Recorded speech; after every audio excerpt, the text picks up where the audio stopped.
So mga tol, hindi magandang balita para sa ating former 3 Division World Champion, angas ng Pinas, Janriel Casimiro.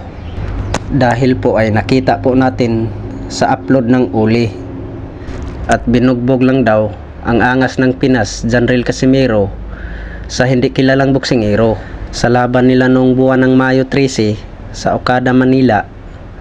Nakakalaban niya ang pambato ng Aprika na si Pilipos Nitumbua. Sabi ng uli mga tol, ay matanda na daw si angas ng Pinas, Janriel Casimiro, lalo na siguro pag magharap ang mga champion kagaya ni Naoya Inoue at si Marlon Tapales. Sa tingin ko lang mga tol ay kayang-kaya talaga ni angas ng Pinas, Janriel Casimiro itong si Marlon Tapales at saka si Naoya Inoue. Hanggang dito lang tayo mga tol. Maraming salamat sa iyong panonood.